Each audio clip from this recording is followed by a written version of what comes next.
share screen now so that we can see what we are looking at. So share screen should be this one.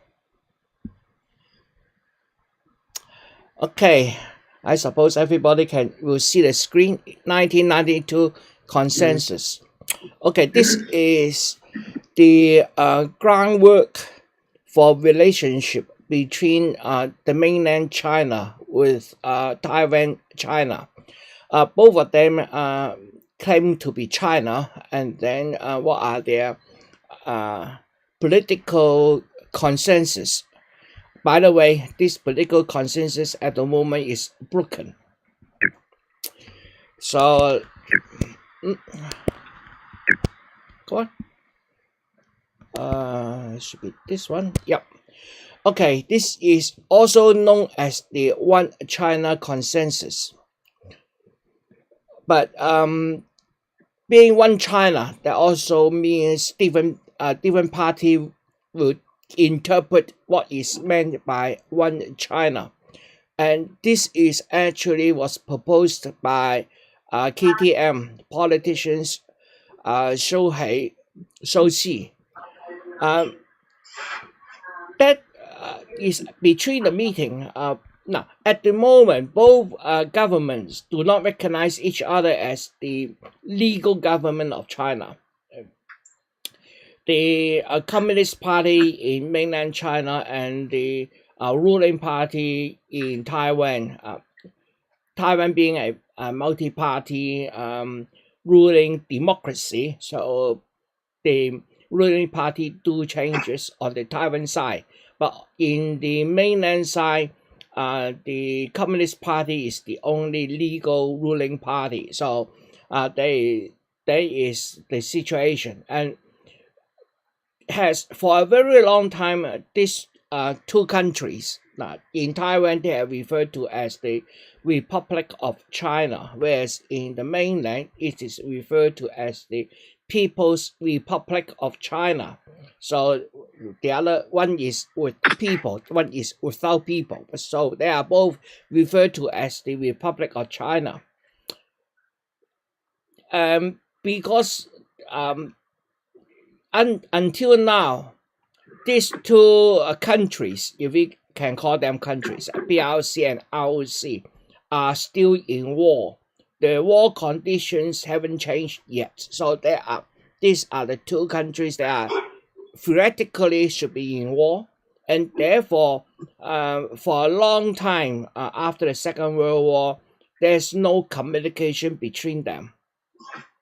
But we all know that there's a lot of people who are now in Taiwan or ROC, originated from mainland China, the PRC, and therefore they will have relatives back in PRC, whereas there's no connection, and therefore for a long time all the communications, including mail,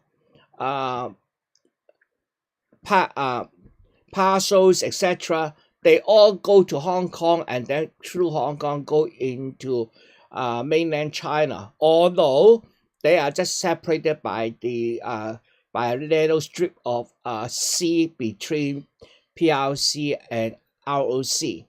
So they have not been in a good relationship, so to speak, until China opens up, and then eventually thinks that the economic developments in ROC, Taiwan, at that time, at the very beginning of the opening, is much better than mainland China. So there was a policy of introducing capital as well as technology from Taiwan into mainland China, and therefore they started with this informal contacts between them. So all the contacts between them has been semi-official, although these people is actually official people in the respective parties. But when they meet in a semi-official manner.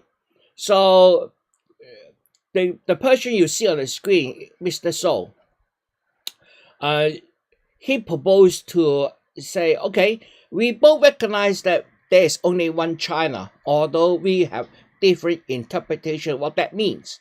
So from the Taiwan side, they say they are the legal government of China, and that would include the mainland China. Similarly, from the mainland China's point of view, there's only one China, and Taiwan is part of China. Traditionally, ROC has a more international political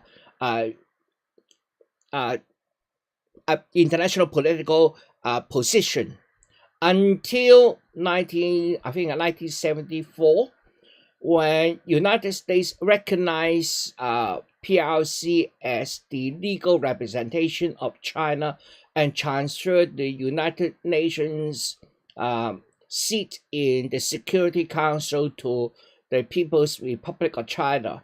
Then Taiwan's international political positions get squeezed smaller and smaller. At the moment, I think ROC has only official relationship with a handful of very small countries. Most countries in the world actually recognize the People's Republic of China as the government representing China today. And when any countries want to establish diplomatic relationship with PRC, it is a condition of PRC that they must recognize there's only one China and stop diplomatic relationship with ROC before PRC will agree to establish a diplomatic relationship with them. That is the same before the transition of the UN Security Council. So as Taiwan is being squeezed out of the international political arena, Mr. So started to articulate this concept of one China. Oh, there's only one China, although we have different interpretation of it. So let's see their actual interpretation. Now, in Taiwan, at the moment, the Democratic Progressive Party doesn't recognize that there is such a consensus. Okay. But the official ruling party at that time, the KTM, claims that there is such a consensus exists, although with different interpretations. China has been promoting this idea all along, as I have explained. When China wants to establish a political diplomatic relationship with any other country, that country must agree that there's only one China. So China take on board this idea very strongly, whereas in Taiwan, the KTM and DPP are not in agreement, in so to speak. The PRC's position is that there is only one undivided sovereignty of China, which is themselves, of course, and that the PRC is the sole legitimate representative of that sovereignty of the one China principle. Sometimes it's also referred to as one China, two systems, which is, for example, in the case in Hong Kong. China is happy to say, okay, there's only one China, although we may be running different political systems in different parts of China. China, the PRC want to use this idea to actually reunify with Taiwan and say that, okay, if you agree, then we will have one sovereignty, which is called one China, represented by us, the Communist Party. But on the island of Taiwan, you will become an independent province with autonomy so that you can rule yourself. One country, two system. That is the Chinese position. Whereas on the other hand, the KMT, the Republic of China's Kuomintang, the position is that, again, the same. There's only one undivided sovereignty of China. And that themselves is the sole legitimate representation of that sovereignty. So on that part, they both agree. There's only one China. But both of them say, I am the legitimate representation. So this idea has a major consequence. PRC consider this as a situation similar to, say, Eastern Germany and Western Germany, or the case like in the North Korean and the South Korea. So they consider, it is we are one country, but due to historical circumstances, we have two different parts of the area ruled by different parties. We are not unified yet. And the ultimate idea is to unify together, whether by force or peacefully. That's another issue. At the moment, the ruling party in in ROC is DPP, Democratic Progressive Party. DPP refuses to acknowledge this one China policy, and DPP said we are an independent country, and this country is called Taiwan, not China. Now that is a very provocative from the point of view of PRC, that you want independence. PRC wants China, ROC, whoever is ruling, recognize that there's only one China. Obviously, the situation is that if these things drag on longer, the political influence of PRC is only going to grow, right? Whereas the political situation of ROC is going to diminish. Okay, let's look at some of the historical background. About 3 months before a meeting between the two parties, at that time the meeting is still in the British Hong Kong, okay, between the so-called Association for Relationships Across Taiwan Strait. This is from mainland China, and a equivalent party is the Straits Exchange Foundation, which is in Taiwan. They are supposed to meet in November in 1992 in Hong Kong, and at that time they started some preparation, and therefore this statement is drafted by, as I said, Mr. Xu. Both sides of the Taiwan Strait agree that there's only one China. However, the two sides of the strait have different opinions as to the meaning of one China. To Beijing, one China means the People's Republic of China, with Taiwan to become a special administrative region after unification. Taiwan, on the other hand, considers one China to mean the Republic of China, founded in 1911, with de jure sovereignty over all of China. The ROC, however, currently has only jurisdictions over China, Taiwan, Panwu, Gingwen, and Mashu. Taiwan is part of China, and the Chinese mainland is also part of China. So, as I said, both sides at that time agrees that there's only one China.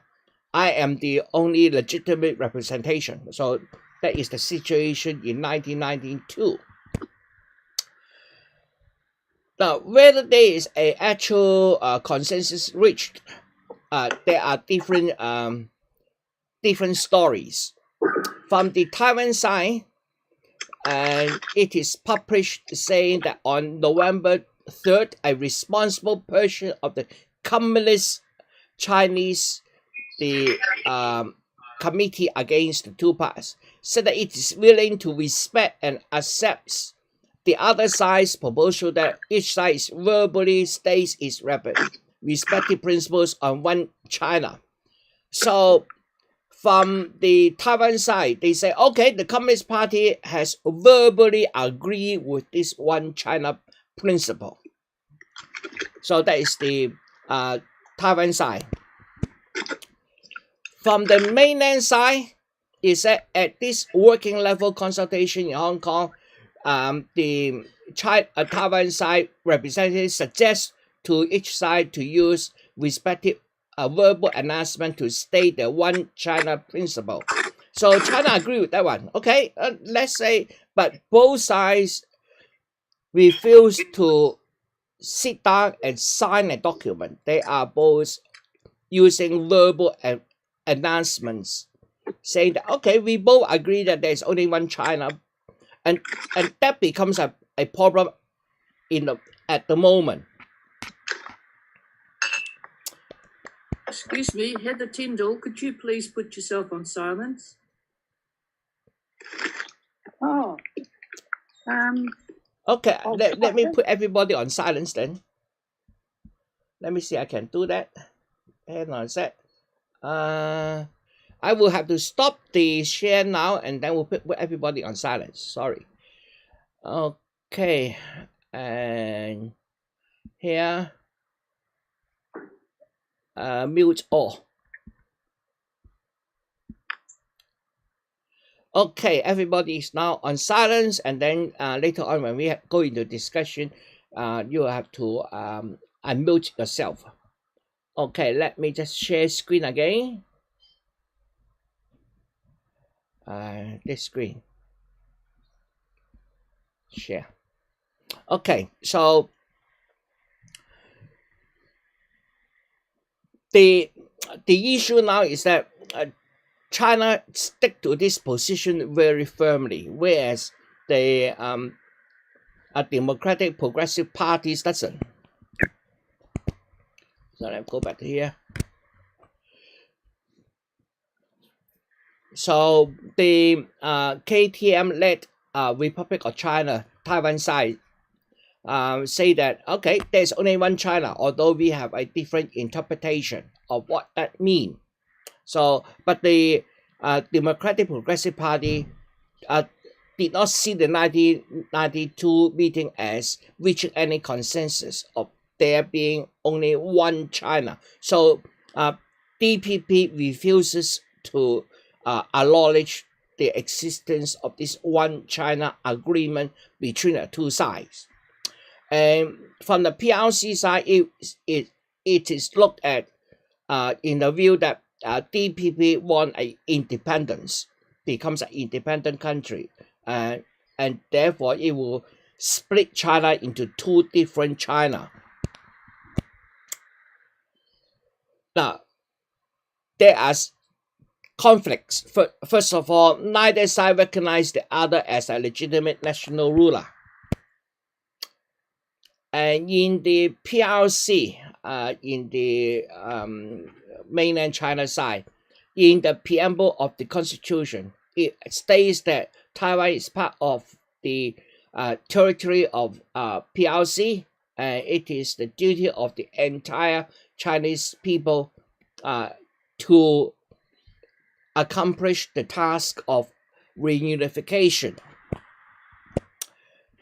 And of course, there is anti-secession law and saying that anybody wanting to separate Taiwan out from China is violating this anti-secession law, and they want to keep it as one. So that means that PRC will not allow Taiwan independence. And the other goal is upholding the principle is the basis of peaceful reunification. So the underlying message here is that if Taiwan want to be independence, then PRC might use force to force a reunification. So as long as Taiwan doesn't proclaim to be independence, then there's hope to have a peaceful reunification of Taiwan and mainland China. So that is the position of PRC. From the ROC part, it also claims that the territory of the PRC, or Republic of China, according to its existing national boundaries, shall not be altered except by resolution of the National Assembly. Okay, what is this current boundaries? The territory of the PRC defined by existing national boundaries shall not be altered unless initiate upon the proposal of 1/4 of all the members of Okay, so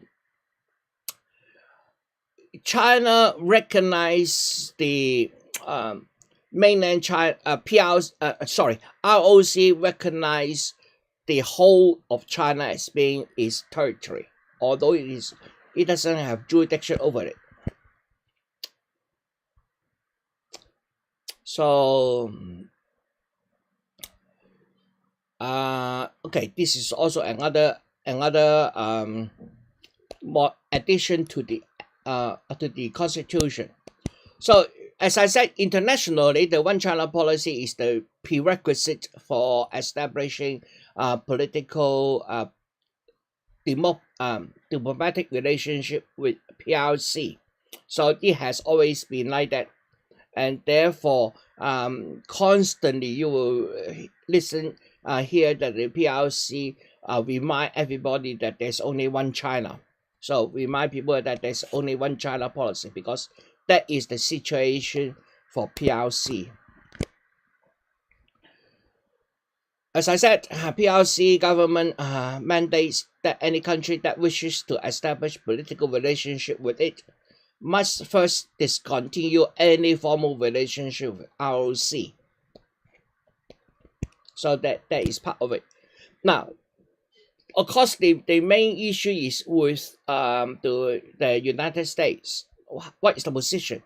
Well, the One China policy was first stated in the Shanghai Communique of the 1972, when United States acknowledges that Chinese on either side of the Taiwan Strait maintain this but one China, and that Taiwan is part of China. The United States does not challenge that position. So that is the basis for U.S. relationship, a U.S.-China relationship. Any violation on that one will means the U.S.-China relationship will be broken. And this is very strongly held by China. Unfortunately, in the recent years, we see USA trying to challenge this one China policy. As I said, okay, so on December the 2nd, 2016, when US President-elect Donald Trump have a short telephone call with the ROC President, Tsai Ing-wen, it stirred up a little bit of controversy. So on the February 9th, after a lengthy telephone call, the US President at that time and Xi Jinping discussed various topics, but also including the honoring of the One China policy. So I think that will be a every renewable actions. Wherever United States have a new president, I think China will ask the US president to honor this One China policy. I think that will be almost like routine from now onwards, because of this telephone call between the ROC president and president-elect in December the 2nd, 2016.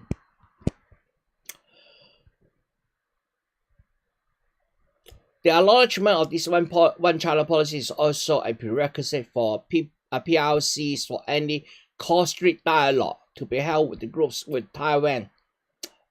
When the Democratic Progressive Party (DPP) refuses to acknowledge this one China policy, then the economic relationship between Taiwan and mainland China drops.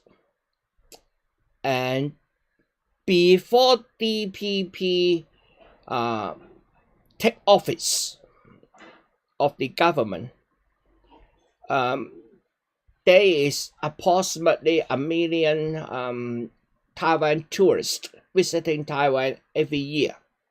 but that number has now dropped to almost zero because DPP refuses to acknowledge this one China policy.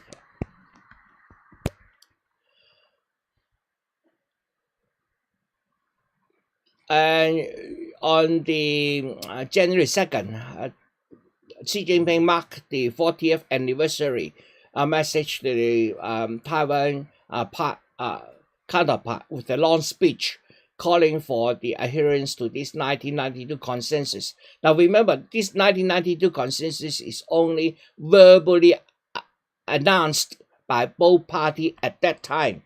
And of course, on one side is the Chinese Communist Party, which remains the ruling party, and therefore the Chinese Communist Party stick to that consensus. Whereas on the Taiwan side, KMT is no longer the ruling party, and the current ruling party refuses to acknowledge the existence of this 1992 consensus. So Xi Jinping still put forward the idea of one country, two systems, citing the application of this method in Hong Kong and Macau. And the Hong Kong and Macau case, and therefore what happened in Hong Kong last year, becomes very significant if we look at it from this point of view. Let me just finish this presentation when I go into a full discussion of what is the political force driving Hong Kong's protest last year. So on the same day, Tsai Ing-wen, who is the president of Taiwan, stated that the Beijing authorities' definition of the 1992 consensus is one China and one country, two systems, and that we have never accepted the 1992 consensus. Nevertheless, Tsai called for the PRC to conduct negotiations with the Taiwanese government to resolve the political status of Taiwan rather than engage in political consultations with the Taiwanese political parties to advance their reunification goals. So she still called for dialogue, but unfortunately, until DPP recognize this 1992 consensus, there will not be any political dialogue. Okay, so the discussion I want to focus actually on two parts. One is what lies ahead. How will the Taiwan and the mainland China relationship go on? And at the same time, I want to explain a bit more about the background of the Hong Kong protests in 2019. So I will stop share at the moment and go into a discussion about the Hong Kong issue before we open up to talk about what lies ahead. Okay. Now, this part I haven't prepared a slide, so I will just have to talk about that offhand, so to speak. We all know that last year there is a lot of protests in Hong Kong. So there are different political forces operating. Now, a protest like that is not only driven by local issues, it is also driven by international politics. The international politics, we know that there are one significant event happened during the Donald Trump's administration. It is the trade war between United States and China. And that trade war uses the excuse that there is a large trade imbalance between the two countries. China has a very large trade surplus between the US and China trade, but that surplus is very superficial. For example, let's say we all know that China assembled a lot of iPhones and machines for Apple. the assembly cost, for example, for a Apple Watch, which I have details, okay, is approximately 250 US dollars. That is the cost of the assembly of a Apple Watch. Now, when the Apple Watch is sent from China to United States for sale in the rest of the world, it is considered a trade between China and United States. And the cost of that goods is not $2.50. It is the market value of the watch, which is approximately 300 US dollars. Now, out of that 300 US dollars, the China actually earned 250. The rest will be the parts. Now, some of the parts are made by other countries, for example, South Korea, Japan, and around Asia for other parts, etc., etc. And therefore, when this 400 something, 300 something value of goods is shipped to United States, it represents a large surplus on China's side. But the actual money earned from that transaction is minuscule compared with the trade value. So that is the argument of China, that this trade is, although artificially looks like a large surplus by Chinese over United States, but the main value of the trade is actually captured by the U.S. companies rather than by China. China didn't capture all the value of that transaction. The transaction is less than 1%. So that is one issue here. The other issue is, we all know that China has been rising very rapidly in the last 40 years. By 2010, around that time, China overtook Japan to become the world's second largest economy. And by 2013, Obama at that time announces the Pacific Refocus and trying to control the growth of China, control the rise of China.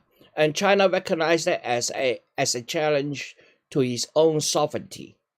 And therefore, China started to build up its military hardware at the same time. So we will see that China started to invest in its military hardware, starting almost like from Xi Jinping, because Xi Jinping got into office in 2012. So that is against the background of a competition between the United States and China. And from then onwards, Taiwan's political situation also changes. And by about 2017, something like that, Taiwan is ruled by DPP instead of a KMT. A KMT, we know that they articulated this one China policy, but DPP doesn't. And from DPP's point of view, they want to prove that one China, two system doesn't work.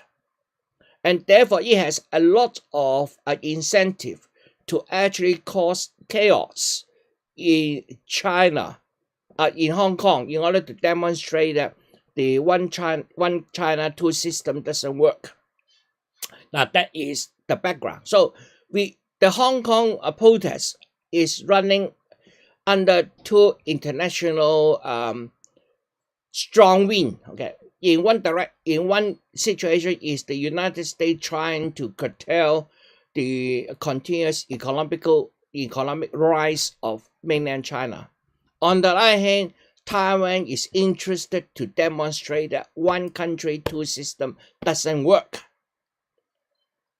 If by demonstrating that it doesn't work, that means they can continue to rule Taiwan in the way they want to rule it themselves. And from a lot of documents, we already know that the protest in 2019 is heavily financed by both Taiwan and United States. So at last year, about October last year, I already predicted that after the presidential election of Taiwan in January 2020, the funding from Taiwan to Hong Kong protests will stop, and therefore the protests will be less severe. And I also predicted that by the time when the United States presidential election, which is not too long ago, in November, then all the money to the Hong Kong protests will have stopped, pending on the new party governing United States in the future. So we don't know whether that funding will continue. But the competition between United States and China is now a bipartisan agreement. Both parties want to control the economic rise of China. So I think there will still be money flowing into the Hong Kong protesters to support their protests in Hong Kong. But I think the money coming from Taiwan has now almost go to zero. Recently, there's a little event that happened in Hong Kong. 12 protesters, okay, who are charged by the Hong Kong government for rioting, try to escape, and they go on board a speedboat and try to ride a speedboat to Taiwan. And somehow, after they leave the Hong Kong water area, they were intercepted by the Chinese border patrols, and they were arrested and for illegal entry into mainland China. And they are now at the moment being held in mainland China. So we know that there are 12 such persons who try to escape from Hong Kong to Taiwan and being intercepted by the Chinese border patrol and then held in China. Now, at the meantime, the recent news is that there's another 5 who have escaped Hong Kong and successfully went ashore in Taiwan, but they were held by the Taiwan government, and there's no information about them. We have no names. We don't know whether this 5 persons is still alive or not. We don't know where they are, and they have been held there for almost 8 months now. So we don't have any information about them. Whereas the 12 persons who were there has now been held for about 2 months now. We now know that they are safe in mainland China, and we know who they are, etc., etc. So one of the conspiracy theory is that the Taiwan government think that these 12 people coming to Taiwan will only use the Taiwan's welfare. So instead of allowing they to come there, they actually tell the Chinese border patrol that these people are trying to escape to Taiwan and you better intercept them. So that is a conspiracy theory. I don't know how true that conspiracy theory is, but anyway, uh, the Hong Kong police obviously know that there are people trying to escape the prosecution or rioting uh, because they noticed a a group of people bought a speedboat, and then they also know that these people bought the boats on a certain early morning, and they actually have the air patrol watching over the speedboat as they leave Hong Kong waters. So after leaving Hong Kong waters, then Hong Kong do not have more information about whereabouts. But we know from news that the Chinese border control intercepted the speedboat. So it seems that these people trying to escape the intelligence has already know that they want to escape, and therefore they were intercepted. And but who leaked the information? That is the interesting part. So as I said, there are some people argue that the Hong Kong police know that by looking at the boats trading records, know that some people are buying a very high speed powerful speedboat, and other people say, oh no, that is a leak from the Taiwan operatives in Hong Kong to the Hong Kong police and alert them that these people are trying to escape to Taiwan and take it from there. Okay, so that's my explanation of what happened in Hong Kong last year, 2019. So what looks ahead? The current situation, I think, is that DPP will continue to try to align itself with United States interests in order to secure their long-term governance of Taiwan, and at the same time, because they are elected and therefore they have limited term office. During this time, I think the government official will try to maximize their personal benefits, whatever that may be. So recently, we see that the Taiwan government just yesterday there was a huge protest in Taipei in Taiwan. It claims that there is 60,000 people joined the protest. There are two issues which is in the protest. The first is the Taiwan government just closed one television station. The reason is that the station's finance is not okay, and there are few breaches of the communication laws in Taiwan. But the people who knows more about the operation say that this is one way of limiting dissent in the voice of dissent in Taiwan. So it is against press freedom. So that's one issue. The second issue is Taiwan allowed the pork from United States to be sold in Taiwan, and the pork contains a steroid to stimulate the growth of lean meat, and that steroid is forbidden in Taiwan itself.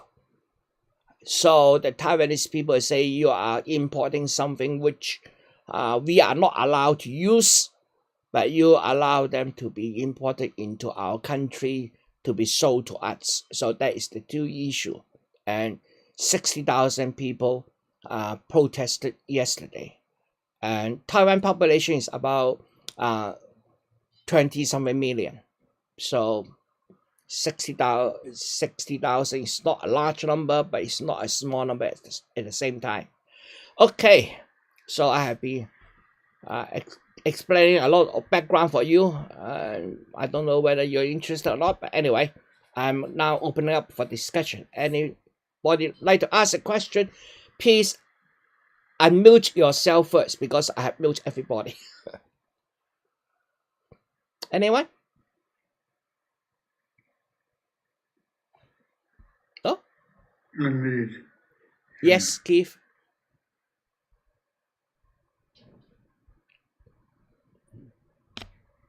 No question. Yeah. All sorts of questions, Albert, but what's the long term? Surely China, that is the mainland, must eventually take over Taiwan. Is that not a long term given? I think so. I think time is on the mainland China side. Looking at what is happening at the moment, the economy of Taiwan is dropping very fast. Taiwan still have a number of technological advantage over China. For example, in fabrication of chips, the computer chips, the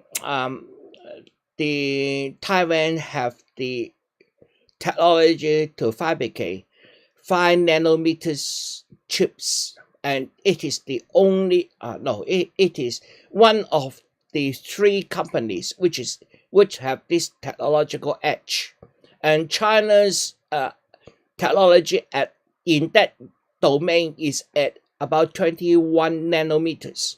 So 21 nanometers compared with 5 nanometers, it is about 3 generations behind.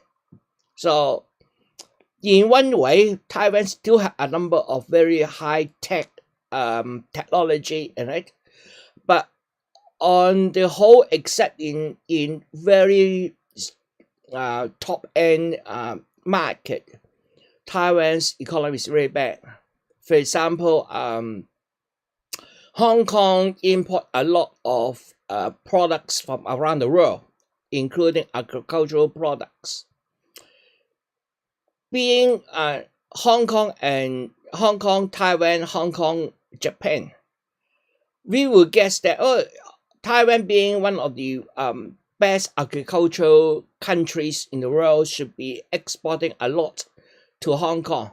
Well, compared with the radiation contaminated fruits from Japan, Taiwan is only about 1/10 the volume for Hong Kong, between Hong Kong and Taiwan, compared with Japan and Hong Kong. So Taiwan is being squeezed in other aspects, except 1 or 2 areas where they have technological advantage, where you can squeeze it for the time being. But eventually, I think China will catch up, and then Taiwan will be in very bad economic situation. And when that comes, then people in Taiwan will be asking for unification, and I think that is the position of PRC. A lot of people argue that maybe in the 1 or 2 years, China will use force to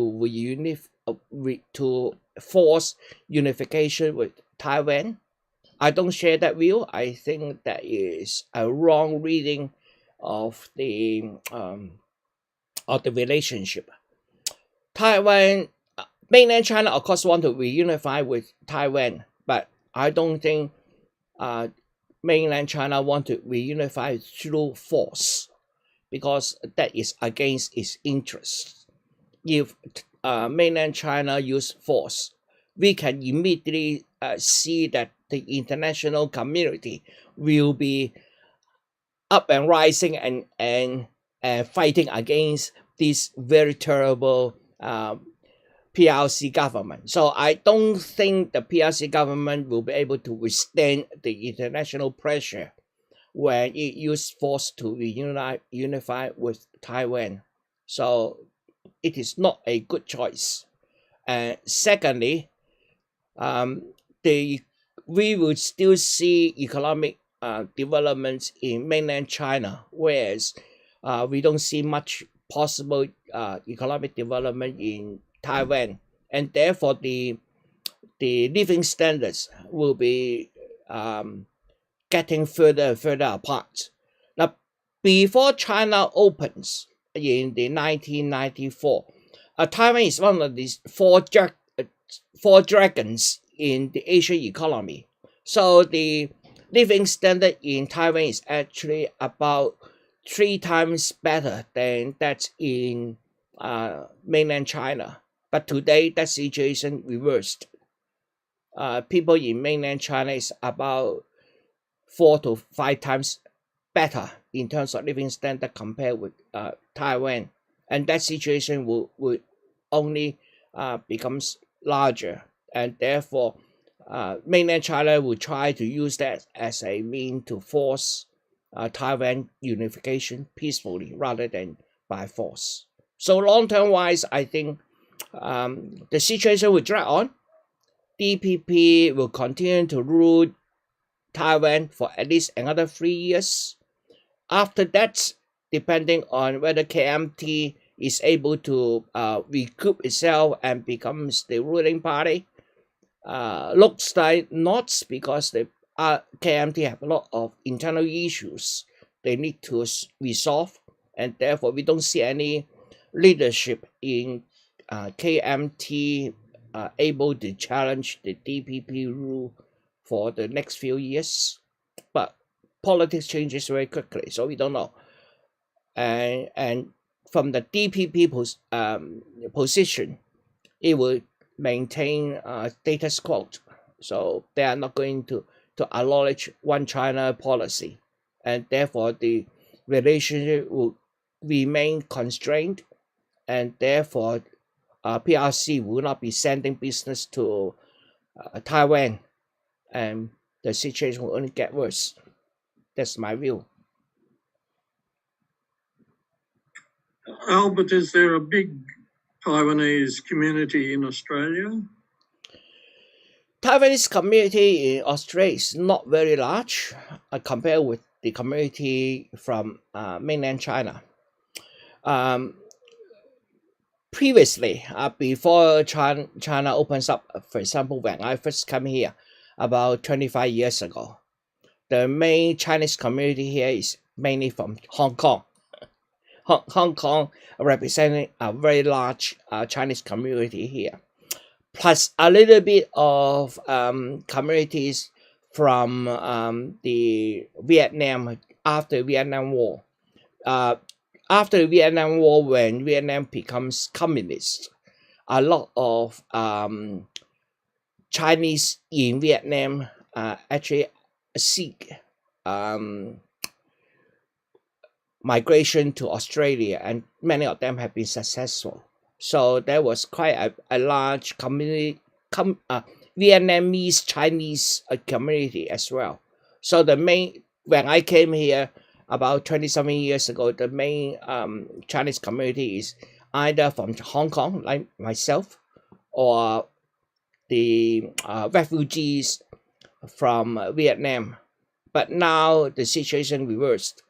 There are a lot more people from mainland China in Australia compared with us.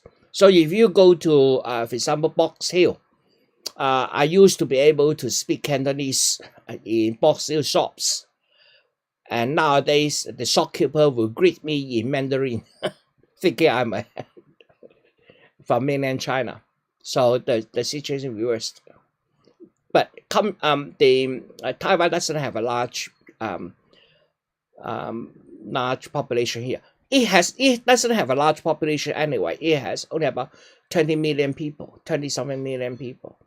But of course, compared with about 6 million Hong Kong is much smaller. But Hong Kong people used to be able to travel to the world much easier than the Taiwanese people, and therefore there's a lot of migrants from Hong Kong in the rest of the world. Yeah. Who does Taiwan trade with? Taiwan, Taiwan is a very strong agricultural country. It has a lot of very good agricultural products. For example, the seedless watermelon. The watermelon we are eating here have seeds or no seedless. The seedless technology was developed by Taiwan. So it has been selling around the world, and as I said, is fabrication of computer chips still has the highest technological position in the world.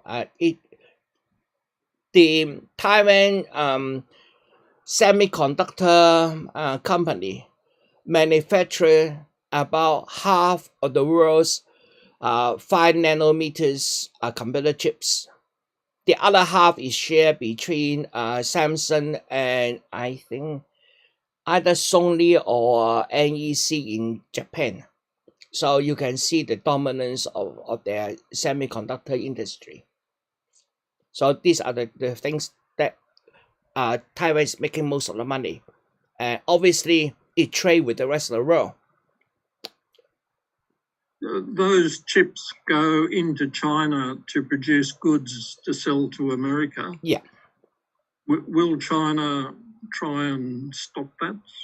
No, Putting China embargo can't on- at the moment because China doesn't have the technology to make 5 nanometers chips. The technology China has now is 21 nanometers. So there is about 3 generations behind. So for any high value mobile phones, for example, Huawei's phones or Xiaomi's Mi's phones or whatever, all the high end mobile phones use 5 nanometers technology. So China is still a long way before they can do that. So they will have to continue importing it from Taiwan to meet the needs.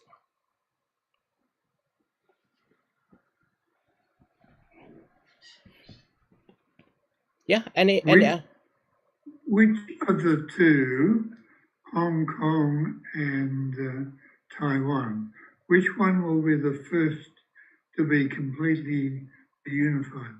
Hong Kong is already unified. Hong Kong is part of China now. The handover is 1997.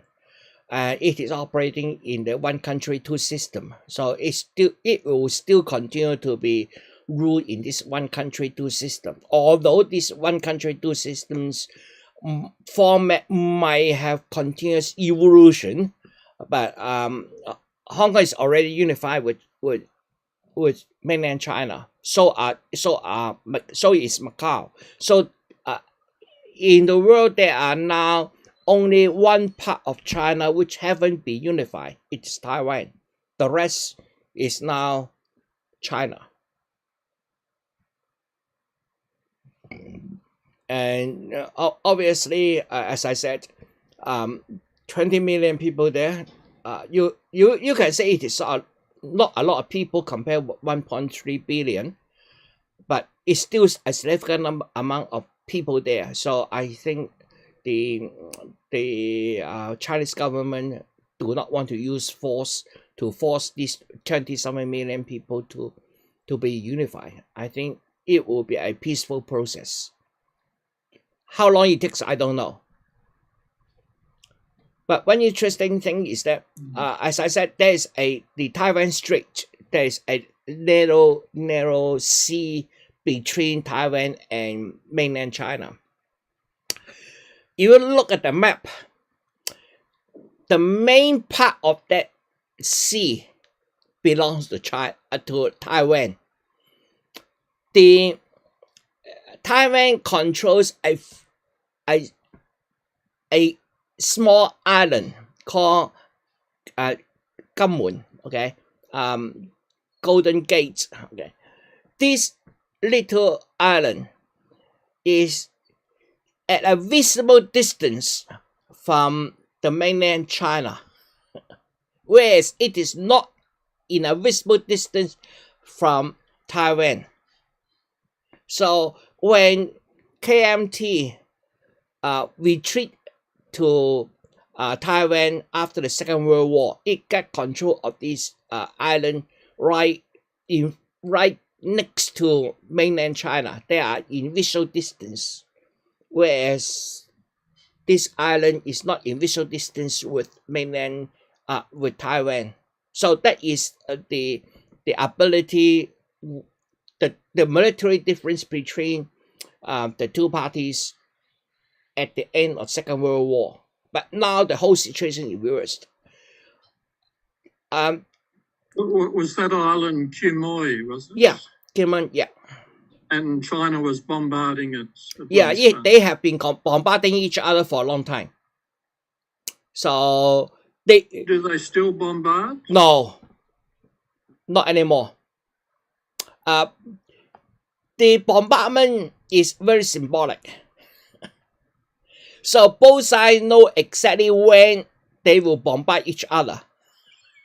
I wouldn't like to be on the receiving end of.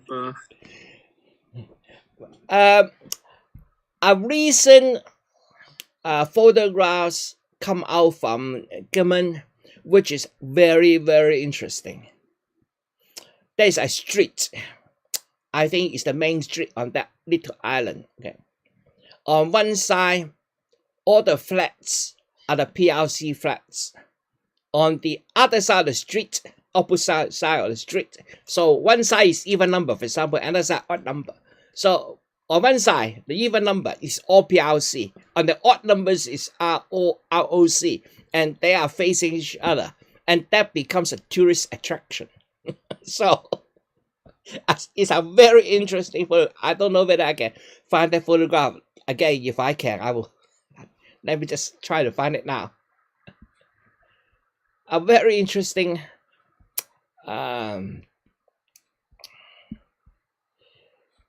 I think I will use Chinese to find. Okay.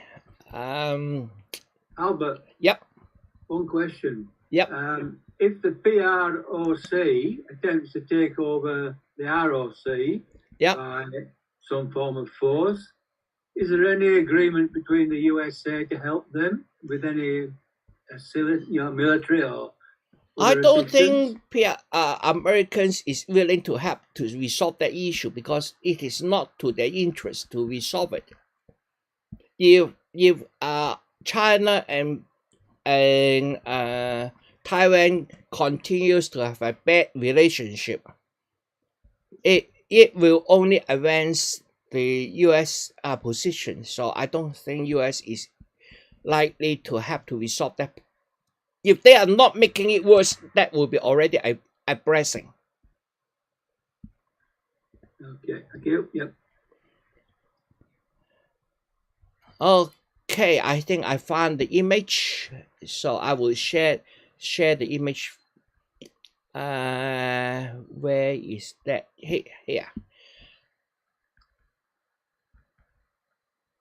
Okay. I'm going to share screen to show you. Yeah, this one. Okay. Share screen. This one. Share. Okay. This is a real. Why I'm muted now?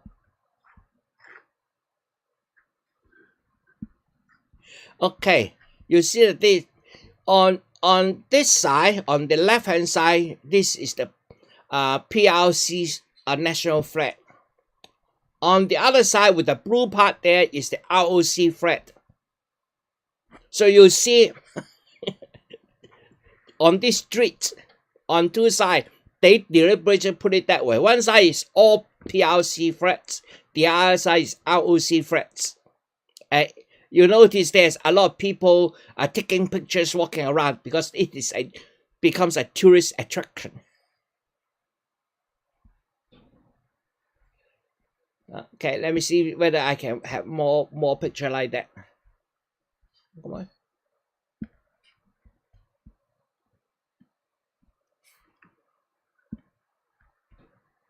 Okay, can't do that. So I stopped it first. Yeah. Albert, when Chiang Kai-shek retreated to Taiwan, did a large population go with him? Yep. Or are the 20 million people?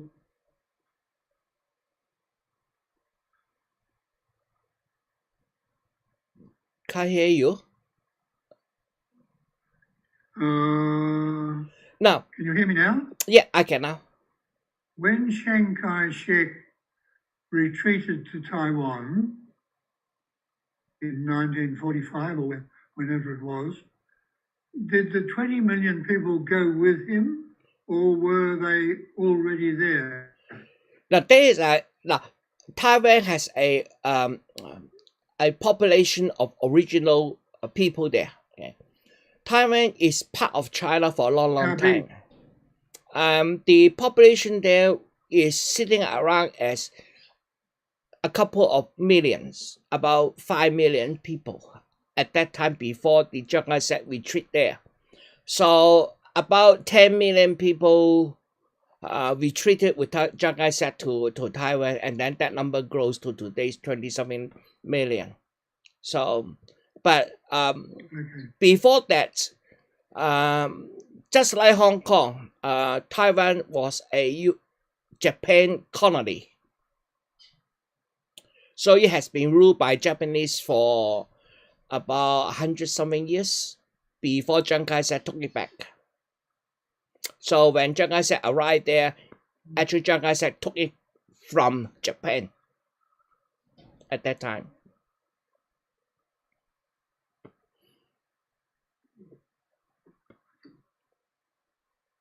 I see. Any other question? Yes, Albert, you didn't say that the Japanese ruled Hong Kong, did you? No, I say Taiwan was ruled by Japanese, whereas Hong Kong is ruled by British. Of course, during the Second World War, there's a brief period of time. That's what you meant to say. Yeah. Isn't exactly what you said. Yes. 3 years, 8 months were ruled by Japanese in Hong Kong. Just during the war. Yeah, during the war. The final months of the war. Yeah. But so Taiwan is not the case. Taiwan was ruled by Japanese for almost 100 years, a colony. So there's a difference here. Of course, during the war, Japanese ruled a lot of different places, right? Including Hong Kong. But that is relatively brief, only 3 years, 8 months. Hong Kong is mainly ruled by British. And immediately after the war, the Chinese government made a deliberate decision not to take back Hong Kong and Macau and let the two colonizers to continue to rule. It was a deliberate decision because they know that they are going to need a channel to the rest of the world. They expect being blocked off like during the Soviet Union at that time. So again, the Chinese government has been very smart in allowing Hong Kong to remain as a colony. So is Macau.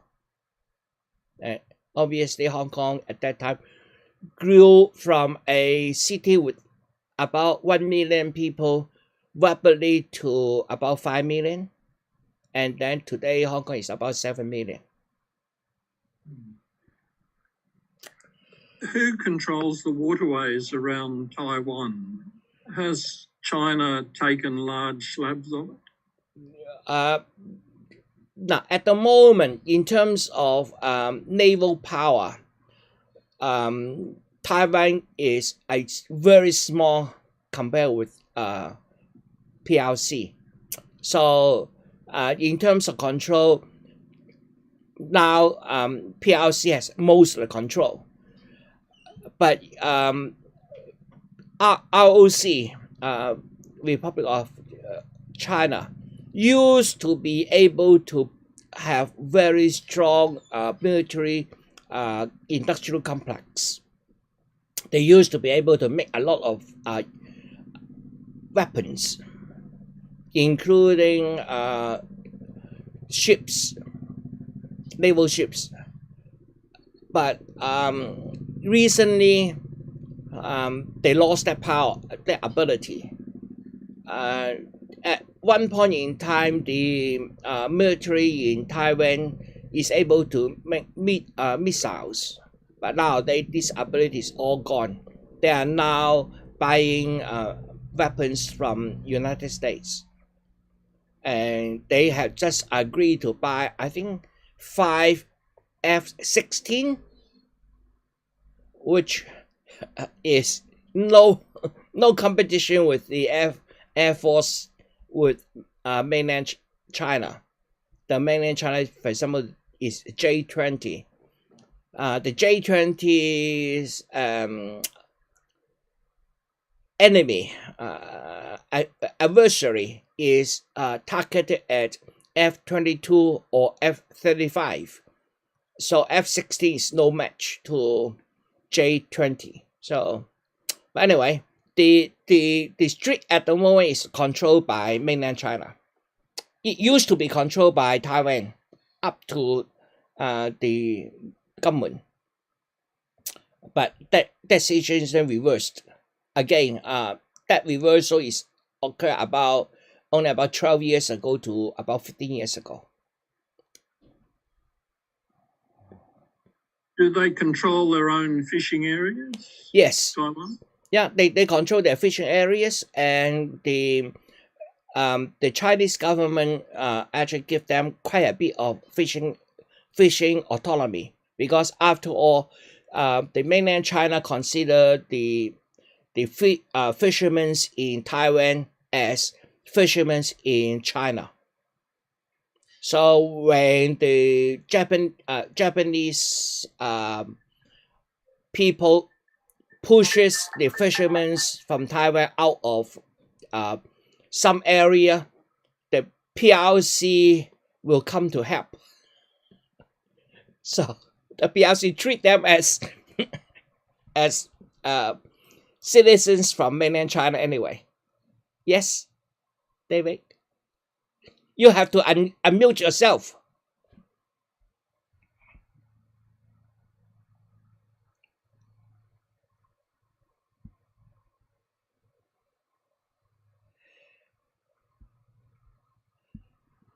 Okay, any other question? What's on next week? This week is the last week of the term. Oh, I've got it in my diary. I better change it. Yeah, this week is the last week of the term, and next year I have I don't know when, but I already have a. Let me just open up my folder and look at what is next year. Okay, next year, opening up.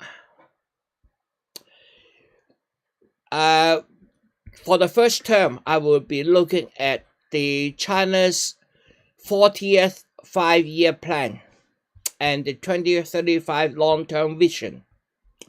And the second lecture will be on China's poverty alleviation effort, a review how good they have been about that.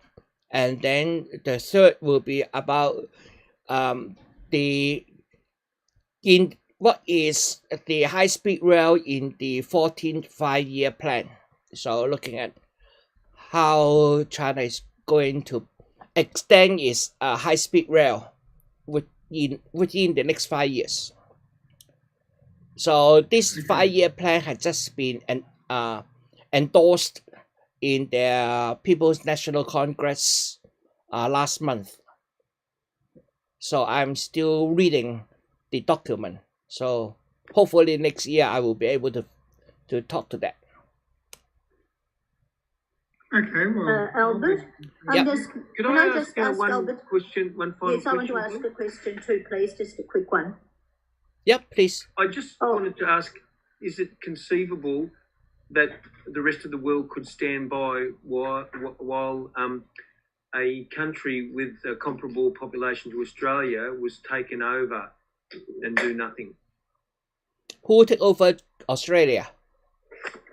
No, so is it conceivable that Taiwan could be taken over by the PRC if it didn't want to be, and that the rest of the world could stand by? No, that's the reason why I say I don't think PRC is going to take Taiwan by force, because I think the international community will be very, very angry.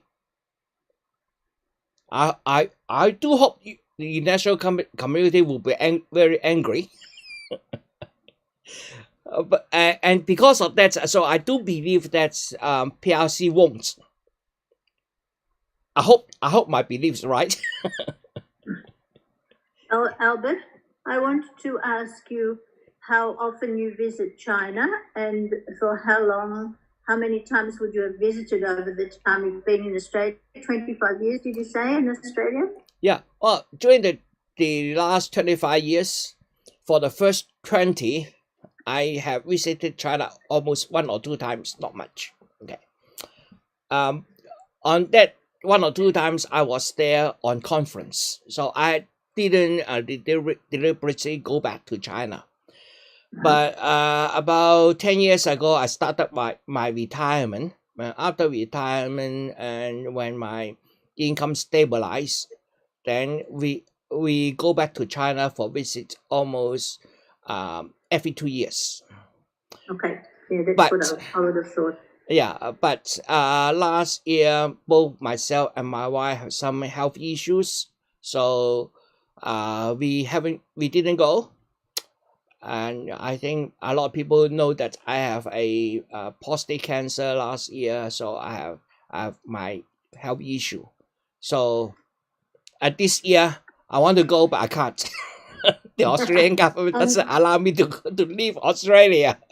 No, well, we don't want you to go and come back. And you were born in Hong Kong? Yes, I'm born in Hong Kong. And when did you leave Hong Kong to come here? Yes, And when would that be? 1991. Okay. Thank you. Yeah, I leave Hong Kong on 1991. Yeah, and didn't go back until I retire here. So I was lucky to be able to find a job here.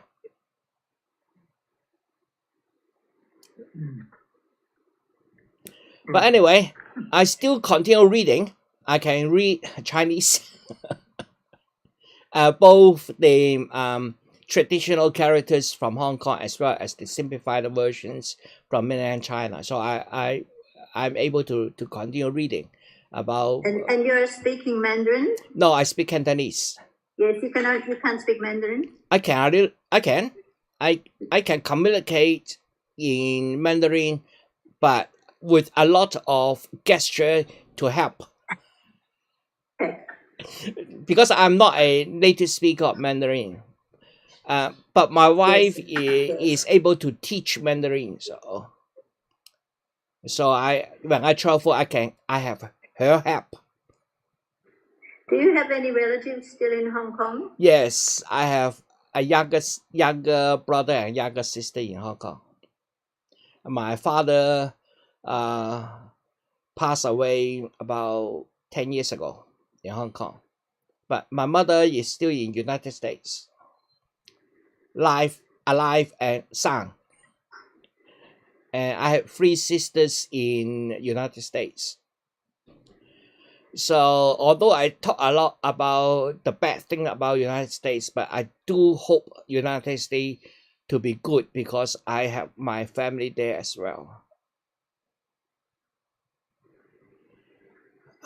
But well, we still don't know who is the next president in the United States. I hope it will be Donald Trump. Say again. I hope it will be well, Donald Trump, but unfortunately, We're talking about Chinese things now. yeah, because for the Chinese, it is better to have Donald Trump as a opponent than I'll Joe say. Biden as an opponent. Easy to run rings around Donald Trump. So if Donald Trump has opened up the election to allow Chinese people to vote for him, he will win by a large margin. Yeah. Because he's so easy to trick. The Chinese people think he is stupid enough to be a good opposition. Okay, anyway, Very obvious. thank you for your support for the whole year. And hopefully we'll see each other again next year, either on Zoom or on face-to-face. But I will definitely be back. As I say, I have already put in 2 terms talk for next year. So what I'm going to talk about in the 3rd and 4th term, I don't know yet, but I already put in the proposal for 1st term and 2nd term. And the 2nd term, I will be talking about China's mega cities. 3 big areas. One is around Beijing. The other one is around the mouth of Yangtze River, Shanghai. And another one is around the Pearl River, which is Hong Kong. So again,